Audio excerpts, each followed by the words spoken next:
RCN. Le son de la différence. Parole de paix sur RCN, Stéphane Tabourin. Dans un contexte mondial de guerres multiples et de crises climatiques majeures, et alors que nous nous enfonçons dans une société de plus en plus autoritaire, de surveillance et de contrôle et de violence, Parole de paix vous propose un magazine humaniste d'information, d'analyse et de discussion. Parole de paix, c'est un collectif, le mouvement de l'objection de conscience, Survie Lorraine, l'association France-Palestine Solidarité, l'association de solidarité avec le peuple sahraoui, les éditions Kairos, la Ligue des droits de l'homme, le syndicat des avocats de France, Amnesty International, le groupe de Nancy. C'est un collectif qui est ouvert. Notre collectif échange autour des conditions nécessaires à la paix, à faire humanité, mais aussi sur des conflits, des guerres et leur préparation. Des sujets que nous discutons et que nous voulons partager avec les auditeurs et auditrices parce que tout ce qui touche à l'humain nous concerne toutes et tous. Dans cette émission, nous aborderons la question du traité d'interdiction des armes nucléaires qui est entré en vigueur il y a 2 ans, en janvier 2021. Autour des micros, cette semaine, nous avons Grugy du mouvement de l'objection de conscience. Bonjour Grugy. Bonjour. Et Franck aussi du mouvement de l'objection de conscience. Bonjour. Bonjour Franck.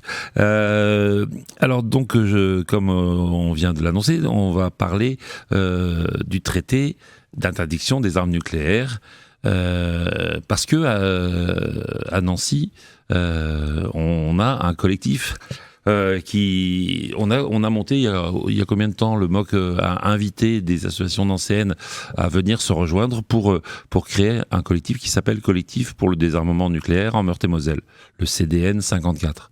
C'était il y a environ 2 ans, au moment de l'entrée en vigueur du traité, le 21 janvier, c'était à peu près autour de cette date-là, je pense. Et le collectif a déjà fait à Nancy plusieurs sorties, a rencontré la population pour informer, parce que peu de gens savent que depuis janvier 2021, l'ONU a mis un texte en vigueur, donc un traité international qui interdit les armes nucléaires.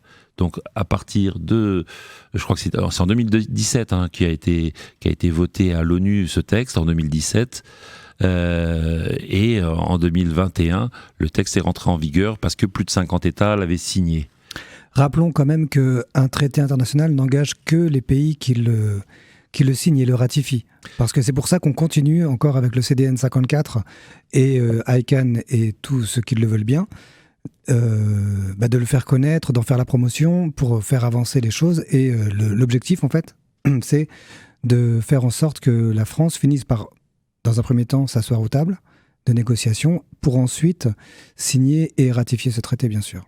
Oui, et tu viens de parler d'une association qui est internationale, qui s'appelle ICANN, qui est la campagne internationale pour l'abolition des armes nucléaires. C'est elle qui est à l'initiative au niveau international de cette loi de ce traité qui a été décidé, qui a été voté quasiment à l'unanimité, je crois 122 pays du monde. Donc c'est vraiment soutenu par la quasi-totalité de la population mondiale pour l'interdiction des armes nucléaires. Et cette organisation internationale, ICANN, encore une fois, campagne d'interdiction des armes nucléaires, a reçu d'ailleurs le prix Nobel de la paix en 2017 pour cela. Et dans 106 pays, je crois qu'il y a des groupes ICANN. En France, il y a ICANN France. On va avoir tout à l'heure un des porte-parole d'ICANN France. Et donc, à Nancy, on a créé un collectif pour le désarmement nucléaire dans lequel viennent militer avec le mouvement de l'objection de conscience Amnesty International, Attaque 54, l'Euclide, Europe Écologie Les Verts, Greenpeace, la France Insoumise du Grand Nancy, la Libre Pensée, le MAN Nancy, le MIR Nancy, le Mouvement de la Paix, le NPA 54, Solidaire et la FPGN, Association des médecins français pour la prévention des guerres nucléaires. Donc on est un petit groupe important, et comme en janvier, ça va être janvier 2023, c'est les 2 ans de ce traité, il va y avoir des actions un petit peu partout en France. Donc on est un groupe important, mais n'hésitez pas à nous rejoindre si vous le souhaitez. Hein. Donc Stéphane a donné tous les noms des organisations membres. Donc vous pouvez passer par n'importe laquelle d'entre elles pour nous contacter, nous rejoindre. Ou nous écrire directement. Ou nous écrire directement. À cdn54, donc cdn54 @ouvaton.org. Ouvaton, ça s'écrit O-U-V-A-T-O-N, tout attaché, ouvaton.org. Donc cdn54 @ouvaton.org. Et donc qu'est-ce qu'on fait ? On fait beaucoup, autant qu'on peut en tout cas, d'actions un peu sur le terrain pour informer les gens. On fait signer des pétitions et puis on a aussi interpellé quelques maires autour de Nancy pour l'instant. Oui. Des communes qui sont devenues communes pour la paix, je crois. C'est ça, oui, c'est encore une fois ICANN France qui propose cette action-là également, que des municipalités, de plus en plus de municipalités se prononcent clairement en soutien du traité international des traités d'interdiction des armes nucléaires, le traité de l'ONU. Et il y a des grandes villes comme Grenoble, comme Lyon, comme Paris, comme Bordeaux, je crois aussi maintenant. Hein, il y a de nombreuses villes. Et nous, en Meurthe-et-Moselle, on a 3 municipalités qui suivent et qui se déclarent opposées aux armes nucléaires. On peut peut-être les citer, les 3 qui sont actuellement, hein, on espère qu'il y en aura d'autres bientôt, mais actuellement on a Vendôme-Relais-Nancy, Tomblaine et Celles-et-Nancy. Voilà, on a 3 municipalités et on espère bien que d'autres suivront en Meurthe-et-Moselle. Et c'est, comme tu le disais Franck, une des activités de notre collectif, c'est d'aller rencontrer des maires et des équipes municipales pour leur dire vous pouvez soutenir ce traité. Donc on va avoir un invité qui s'appelle Patrice Bouvret, qui est un des co-porte-parole d'ICANN France, après la première pause musicale, et on va écouter le très classique Java des bombes atomiques de Boris Vian, mais là chanté par Olivia Ruiz, et c'est parti. Nous venons d'entendre la version d'Olivia Ruiz de la célèbre Java des bombes atomiques, parce que cette semaine, nous sommes avec un des co-porte-parole d'ICANN France. ICANN France, c'est le relais national de la campagne internationale pour l'abolition des armes nucléaires. ICANN en anglais, et c'est une campagne internationale. Il y a 600 partenaires dans 103 pays, et le collectif dont on parlait juste avant la musique, le collectif pour le désarmement nucléaire 54, est un relais, est un lien d'ICANN France, et nous avons la chance de recevoir dans notre émission Patrice Bouvret. Bonjour Patrice. Patrice, tu es là. On n'arrive pas encore à t'entendre. Il y a un petit problème technique. Donc, on a joint Patrice Bouvret, qui est un des 2 porte-parole d'ICANN France. Si on souhaite avoir des informations sur ce relais français d'ICANN, ICANN, je rappelle qu'il y a eu le prix Nobel en 2017, ICANN France, sur Internet, ils ont un site très fourni. Il faut écrire ICANN France tout attaché, ICANFRANCE, ICANNFrance.org.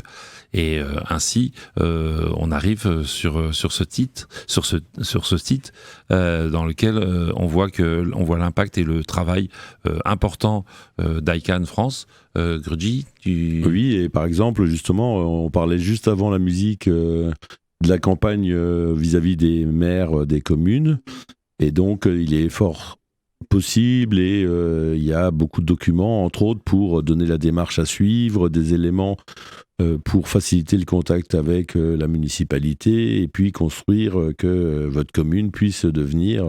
Ouais, tu as raison, Gridge, de le dire aux auditeurs, aux auditrices qui veulent être militants. C'est un site à la fois beaucoup d'informations et beaucoup de ressources qui nous inspirent, nous à Nancy aussi. Et donc, je pense que là, nous avons Patrice, donc un des 2 porte-parole d'ICANN France. Patrice, tu es avec nous ? Bonjour, oui, je suis avec vous. Ah, bonjour Patrice. Alors, dans l'émission de Parole de paix de cette semaine, nous marquons les 2 années de l'entrée en vigueur du traité de l'ONU d'interdiction des armes nucléaires. Nous avons rappelé qu'à Nancy, nous avons un collectif départemental et qui, avec vous, grâce à vous, agit localement sur la question de faire aller vers l'abolition des armes nucléaires, qui est un risque énorme. Et on a évoqué pour les auditeurs l'année 2017 qui a vu l'ONU adopter à très très large majorité ce traité qui interdit les armes nucléaires et le travail que vous faites vous à ICANN France. Donc est-ce que est-ce que tu peux te présenter en 2-3 phrases pour dire qu'est-ce que tu fais, parce que nous on te connaissait avant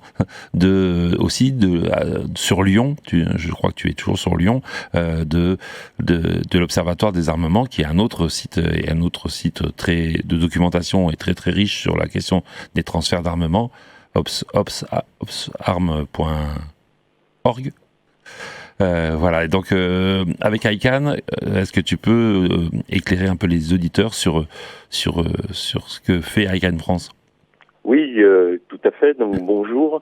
Moi je suis toujours animateur de l'Observatoire des armements, ce centre d'expertise indépendant basé à Lyon, qui est un des animateur aussi en tant qu'observatoire donc de la campagne internationale pour abolir les armes nucléaires, donc ICANN France, en France. Et nous faisons un travail bien évidemment surtout d'information sur les risques et la menace que fait peser les armes nucléaires, les conséquences qu'aurait l'utilisation d'une arme nucléaire ou de plusieurs armes nucléaires dans le cadre d'un conflit, avec comme objectif l'élimination des armes nucléaires pour que la France se conforme à la fois à ses engagements qu'elle a pris depuis déjà de nombreuses années dans le cadre du traité de non-prolifération nucléaire, où elle s'est engagée à désarmer, à mener des actions pour un traité de désarmement, et bien évidemment pour que la France participe au traité sur l'interdiction des armes nucléaires qui a été adopté en 2017 et donc qui est rentré en vigueur le 22 janvier 2021. Et dans ce là que nous on agit pour faire ce travail à la fois d'information des populations, de plaidoyer auprès des parlementaires, des élus, que ce soit les élus d'ailleurs municipaux aussi, qui ont une responsabilité pour assurer la sécurité de Une coupure. Nous avons une petite coupure. On vient de perdre Patrice. Pour revenir justement sur la démarche vis-à-vis des communes, et au contraire de ce que nous on avait pensé un petit peu au départ quand on a voulu s'en saisir, on pensait que ce serait extrêmement compliqué de faire prendre conscience aux maires et aux municipalités qu'ils avaient une responsabilité et qu'ils pouvaient prendre une motion vis-à-vis du TIAN. Et ça a été, vis-à-vis des communes qui l'ont déjà signé, finalement plus facile que ce qu'on pouvait penser. Donc voilà, c'est aussi à la portée peut-être de chacun et de chacune des auditeurs et auditrices qui nous écoutent. France. Tout à fait, c'est comme à l'époque, donc ça remonte un peu, mais quand on faisait des sondages de rue pour poser la question aux gens sur les marchés pour savoir ce qu'ils pensaient de l'arme nucléaire, effectivement, si on pense à la communication française depuis 60 ans environ, on a l'impression que la France est favorable à la dissuasion nucléaire.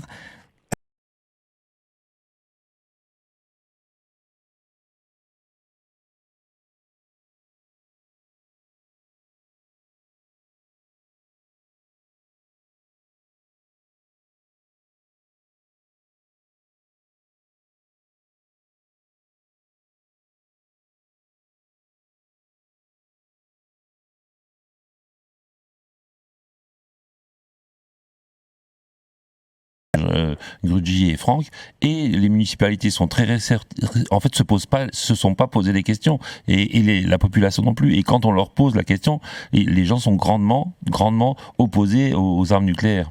Absolument. Et d'ailleurs, si on revient sur le site ICANN, il y a une plaquette que moi j'aime beaucoup, qui s'appelle Briser les mythes sur l'arme nucléaire, parce que ça fait des dizaines et des dizaines d'années qu'en France, et dans tous les pays qui possèdent l'arme, bien sûr, on est abreuvé de, je vais dire, propagande pro-nucléaire, alors qu'en réalité, ICANN, par le biais de cette brochure, nous aide à déconstruire cet argumentaire-là, notamment qui voudrait que les armes nucléaires soient nécessaires à notre sécurité, qui voudrait que l'arme nucléaire maintienne la paix depuis 70 ans. Bon, c'est l'arme nucléaire qui maintient la paix, soi-disant, bon. Qu'il serait normal que certains États disposent de l'arme nucléaire, qu'un traité d'interdiction serait inutile. Donc en fait, d'autres encore, bien sûr, je ne vais pas tous les énumérer, mais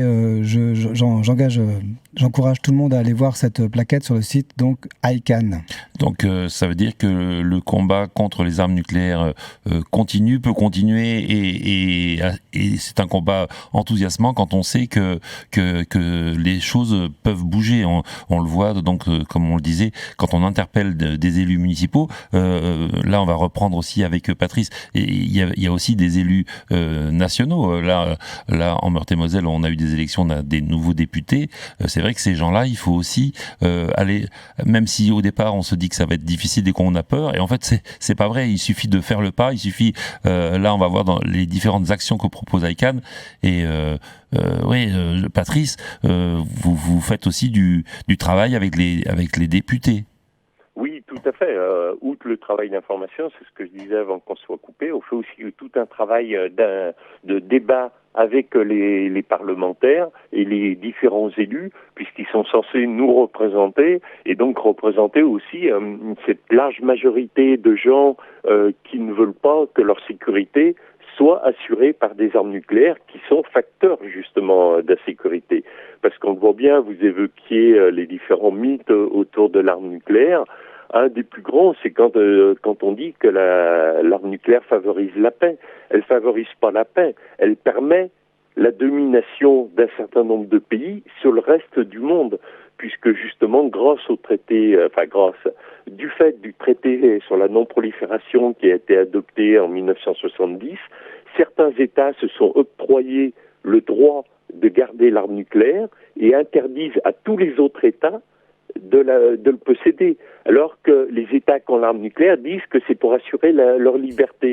Si vraiment l'arme nucléaire assurait la paix et la liberté, il suffirait que tous les États en soient dotés, c'est ça.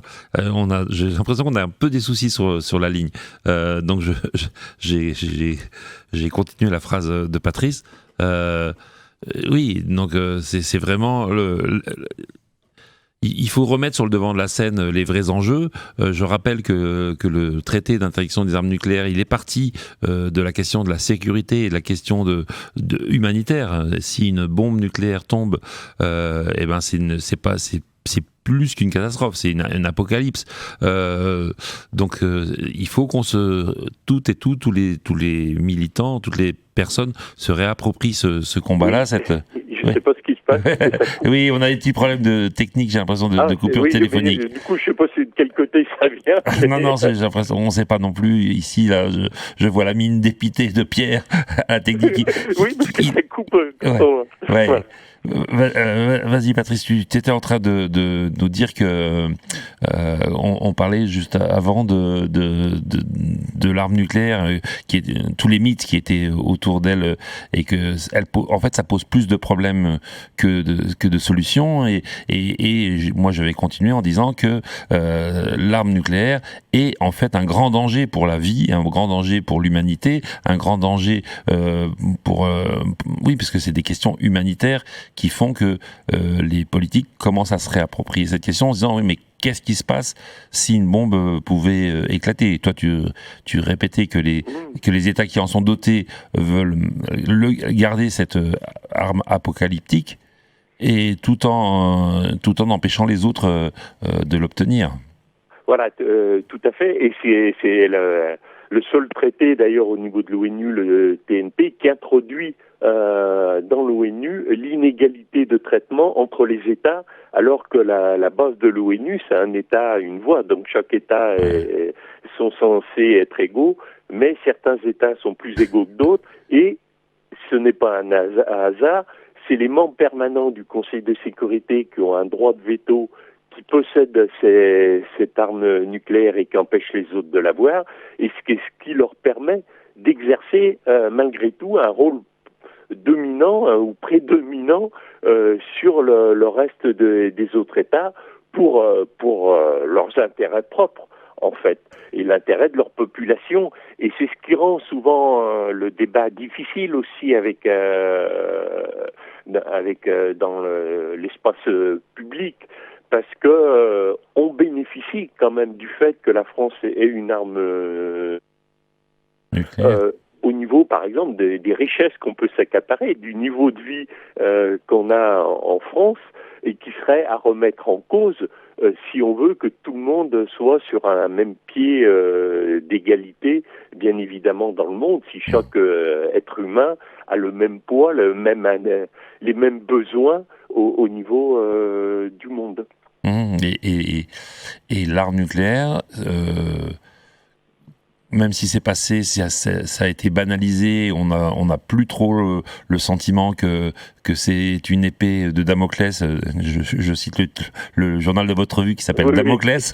En fait, on s'en rend plus compte. On a un discours des militaires, des militaristes et des vendeurs d'armes et des fabricants d'armes nucléaires notamment, que tout va bien, que on a la paix, que le monde vit dans la prospérité. Mais nous sommes possesseurs de l'arme nucléaire et la guerre, elle est là, elle est bien là partout, nombreuse.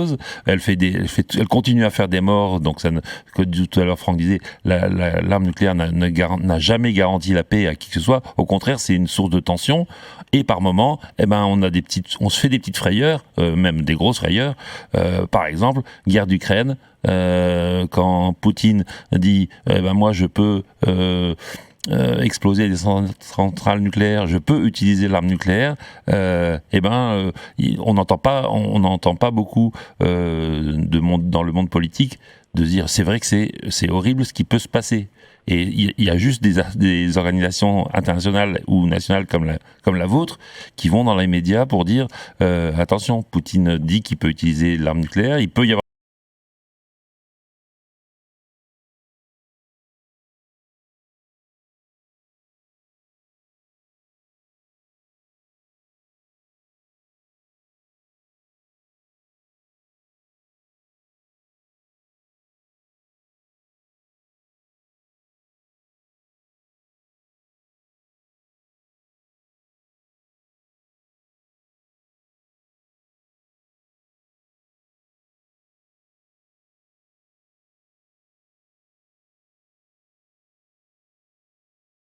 des besoins fondamentaux des populations et même des pays qui sont dotés de l'arme nucléaire.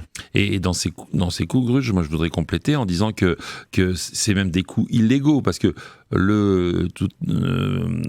Patrice a parlé beaucoup du TNP, donc le traité de non-prolifération, qui lui a été signé par la France et par un certain nombre, et par les États nucléaires, dans lequel c'est écrit noir sur blanc qu'ils ne doivent pas moderniser les armes nucléaires, donc on les modernise, notamment nous aussi, la France, on les modernise, alors que c'est contraire, c'est à l'interdiction qui nous est faite de moderniser ces armes. Et donc ça coûte effectivement beaucoup d'argent. Un pognon de dingue. Un pognon de dingue, vas-y, Franck. Non, mais c'est juste que sous les yeux, j'ai un vieux communiqué de presse qui était titré justement « La bombe atomique nous coûte un pognon de dingue », pour faire écho à certains propos. À certains propos. Patrice, tu es avec nous ? Oui. Alors nous, on a dans dans tout ce qu'on a évoqué, faire un peu rencontrer les élus. Moi, déjà, un gros travail, on se disait un gros travail vis-à-vis de la population pour rappeler le danger des armes nucléaires. Ça, on le fait avec ICANN. Il faut continuer à développer ça. Le travail vis-à-vis des parlementaires et des différents élus aux différents échelons, les maires notamment. Et cette année, vous proposez qu'on axe un peu sur du travail en direction des banques. Ah, les banques, ah oui, les banques. Qu'est-ce que les banques viennent faire dans les armes, à propos des armes nucléaires ? Donc, les banques jouent un rôle important dans la production des armes nucléaires. Bien sûr, les armes nucléaires sont d'abord payées à travers nos impôts, qu'on paye chacun, TVA, etc. Mais pour que l'industrie d'armement puisse fonctionner et produire les armes nucléaires, elle s'appuie sur les institutions financières et les banques. Et les banques françaises notamment jouent un rôle important puisqu'elles investissent là sur un an et demi, c'est de l'ordre de 35 milliards d'euros qui sont investis par les banques françaises dans la bombe, non seulement dans les industries d'armement françaises, mais aussi dans des industries produisant des armements nucléaires au niveau des Royaumes-Unis ou des États-Unis. Donc les principales banques françaises, BNP, Crédit Agricole, Société Générale, pour prendre les plus importantes, ou le Crédit Mutuel, contribuent elles aussi à fabriquer la bombe, alors que dans leur discours et dans leur politique qu'elles revendiquent effectivement de contribuer au développement durable et notamment à l'écologie, etc. Et donc c'est pour ça qu'on veut mettre l'accent sur le rôle que jouent les banques, d'une part parce qu'il est réel et indispensable à l'industrie d'armement, mais aussi parce que chacun de nous, à travers notre épargne, à travers nos comptes en banque, on participe de fait aussi à l'industrie d'armement, et donc on a un rôle à interpeller nos banques pour leur dire non, on ne veut pas que vous contribuiez avec notre argent, puisque les banques fonctionnent avec l'argent qu'on met dedans, à fabriquer des armes nucléaires. Donc et ça c'est quelque chose que chaque citoyen peut faire au quotidien déjà facilement, ne serait-ce que d'interpeller son conseiller financier, la banque dans laquelle il met son argent, pour leur dire qu'est-ce que vous faites de mon argent ? On le fait par rapport au développement durable. Patrice, tu nous dis que les banques sont très très soucieuses de leur image. Elles aiment pas avoir une image négative auprès du public. Elles sont très très chatouilleuses là-dessus. Et là, on apprend ce matin dans cette émission que les banques françaises investissent 35 milliards, c'est le chiffre que j'ai entendu, 35 milliards d'euros dans l'armement nucléaire. Donc ma par banque, an, je crois. Oui, par an. Oui, mais c'est énorme, 35 milliards. On reviendra sur le fait pourquoi désinvestir, mais moi je voudrais aussi dire, et on le redira également, que désinvestir c'est possible. Parce qu'on pourrait dire oui, mais le monde est comme ça, mais non. En fait, il y a des banques qui ont fait le geste. Des banques qui ont désinvesti, qui sont sortis du financement de l'arme nucléaire. Ça veut dire que des banques dans le monde, je ne sais pas s'il y en a en France, mais tu nous le diras juste après, mais il y a des banques qui ont dit maintenant on ne met plus l'argent de notre banque, c'est-à-dire l'argent de nos clients, on les met plus dans le nucléaire parce que nos clients ne veulent pas ça, ne veulent pas qu'on finance des armes nucléaires. Eh ben oui, donc je pense que c'est important de le dire et de le redire, une note d'espoir, en fait, c'est possible. C'est possible, pas de déterminisme. Donc des banques qu'on a déjà entendues, la Deutsche Bank en Allemagne, la Banque Australia, donc j'ai pas vu de banque française dans mon document là, mais il y en a peut-être, je ne sais pas. Mais en fait, il y a des banques australiennes, belges, allemandes, japonaises, qui ont désinvesti.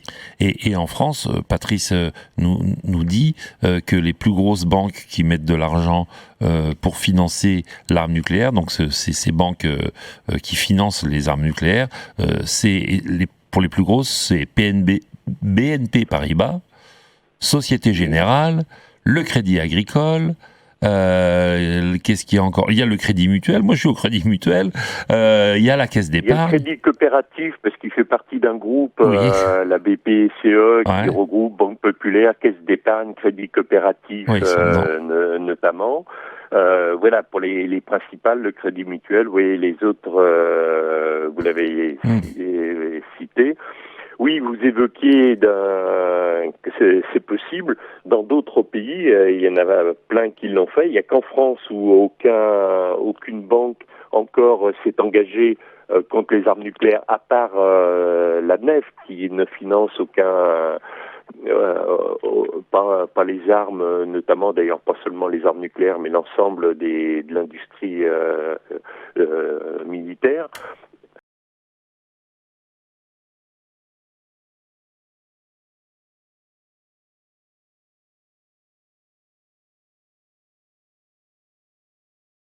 Des principales banques pour le mettre, par exemple, à la nef. Mais surtout, ce qui est important, c'est de les interpeller déjà dans un premier temps, puisque les banques revendiquent de respecter le droit international. Et maintenant que le traité sur l'interdiction des armes nucléaires est entré en vigueur, il fait partie du droit international. Ce qui n'était pas le cas jusqu'en 2017 et 2021 avec son entrée en vigueur. Les armes nucléaires n'étaient pas interdites au niveau international. Leur usage était interdit parce qu'ils contrevenaient aux conventions de Genève, aux droits humanitaires, mais le fait d'en avoir, de les posséder, de les fabriquer, n'était pas interdit. Maintenant, elles sont interdites. Le financement des armes nucléaires est interdit par le droit international. Et donc les banques qui revendiquent de respecter le droit international doivent aussi, dans ce cadre-là, arrêter de participer au financement de l'arme nucléaire, des industries d'armement qui produisent les armes nucléaires. C'est ça le sens de cette campagne qu'on a lancée, qui démarre donc le 22 janvier à la date anniversaire de l'entrée en vigueur et qui va se poursuivre sur toute l'année 2023 avec bien l'espoir effectivement que un certain nombre de banques françaises rejoignent les banques internationales qui ont arrêté d'investir. Gurji, tu voulais rajouter? Oui, je me posais une petite question que j'aurais aimé poser à Patrice, mais je crois qu'on a une petite coupure à nouveau. Est-ce que par exemple BNP Paribas, qui doit être présente dans énormément de pays dans le monde, dont la soixantaine ou les 70 qui ont ratifié le traité d'interdiction des armes nucléaires, est-ce que ces pays-là ne risquent pas aussi d'attaquer BNP Paribas, en tout cas leur succursale sur place, puisqu'eux, ils sont engagés à respecter d'autant plus le traité. Donc est-ce qu'il n'y aurait pas aussi la pression que nous on peut faire par rapport aux banques du pays dans lequel on vit, mais aussi des démarches des pays qui ont ratifié vis-à-vis des succursales ou des agences Patrice, tu as entendu la question de Gurji? Alors, j'ai perdu juste, elle était à moitié. Alors, il demandait, je reformule comme ça, c'est pas la même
Comment Oui. ça serait pas, je pense, juridiquement recevable, D'accord. et conçu le droit international aujourd'hui.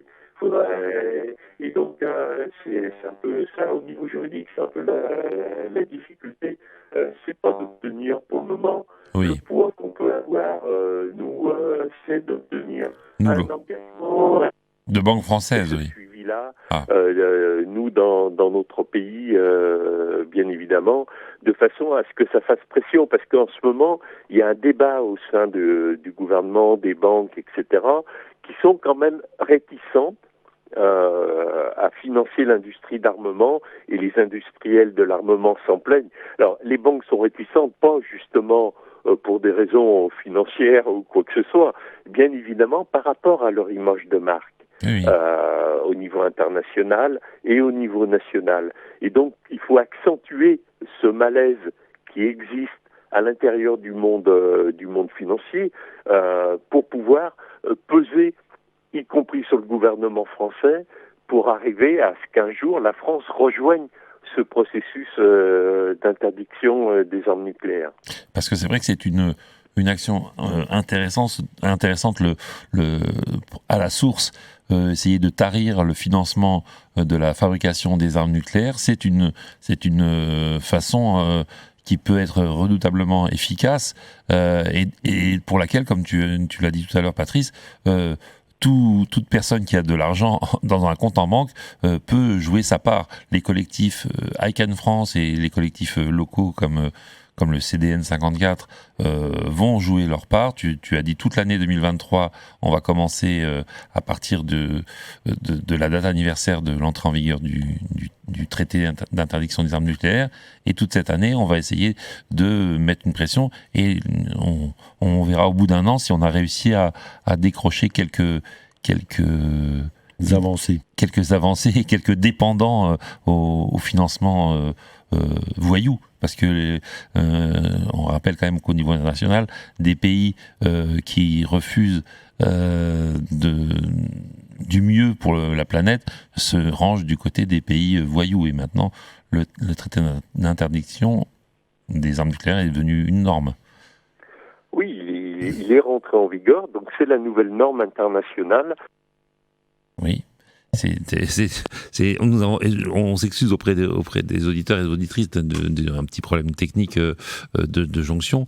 Donc la norme internationale aujourd'hui, c'est de ne pas avoir d'armes nucléaires, comme c'est interdit. Et Franck rappelait en début, oui, c'est interdit, mais ceux qui signent pas, ils disent, nous on n'a pas signé, donc on va pas se mettre on n'est pas, si, vous êtes dans les. Voilà, c'est pas engageant. Vous êtes pas engagé, mais vous êtes dans les pays voyous, comme les États-Unis qui refusent de signer la Déclaration des droits de l'enfant depuis qu'elle existe, parce que ils veulent pouvoir continuer à exécuter pour la peine de mort des enfants, donc ils veulent pas se mettre en porte-à-faux de leur signature, mais c'est quand même aux yeux du monde des États voyous, et Français, nous sommes dans un État voyou tant qu'on n'aura pas signé ce traité international. Et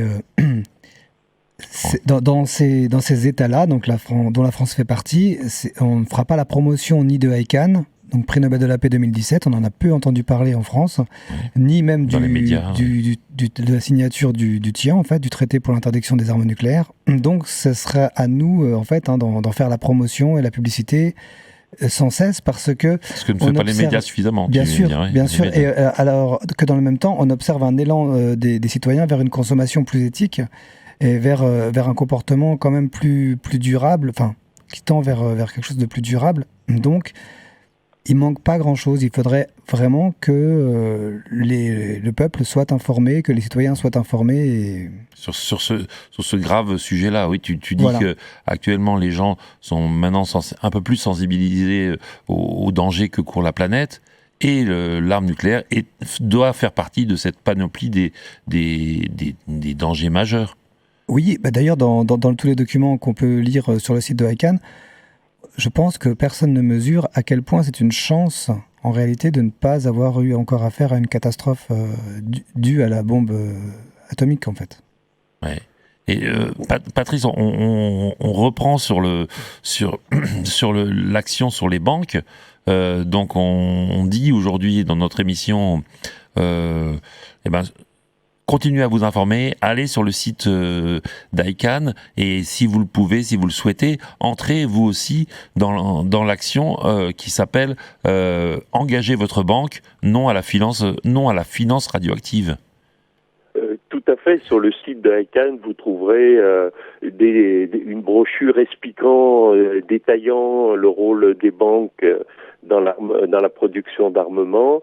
Vous trouverez des modèles aussi de courrier pour envoyer à votre banque, à votre conseiller financier, des modèles pour faire de la formation, des contre-pubs aussi que vous pouvez sur des contre-pubs de banques, justement mettant en avant le risque que fait courir les armes nucléaires, que vous pouvez utiliser à grandir sur votre fenêtre ou mettre dans la rue ou coller dans la rue. Tout un ensemble d'outils pour permettre d'aboutir et réellement, concrètement, à ce qu'une banque refuse et entraîner après par boule de neige les autres banques à respecter le droit international. C'est même pas de refuser de financer les armes nucléaires, c'est qu'elles respectent leurs engagements et le droit international comme elles l'affirment dans leur discours. C'est bien vers ça qu'il faut tendre. C'est ça qui permettra une petite pierre de plus, j'ai envie de dire, dans le débat, de façon à arriver à ce que la France n'investisse plus dans les armes nucléaires, arrête de renouveler son arsenal comme elle est en train de le faire. On est en train de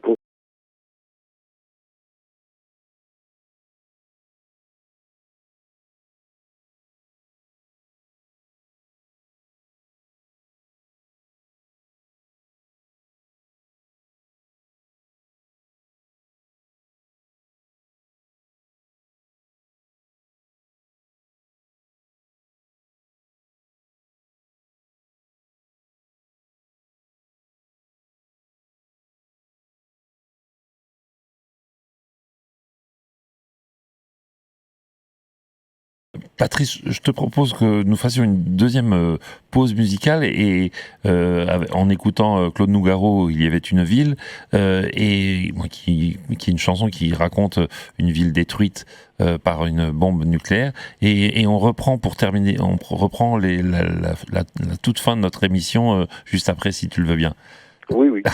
Encore des excuses pour les petits soucis téléphoniques que nous avons. Voilà. Et alors on écoute donc Il y avait une ville de Claude Nougaro. À tout de suite. Jusqu'à midi, Parole de paix sur RCN. Nous sommes avec Patrice Bouvray, co-porte-parole d'ICANN France, pour une campagne militante, notamment vis-à-vis des banques, pour qu'elles cessent de financer les armements nucléaires.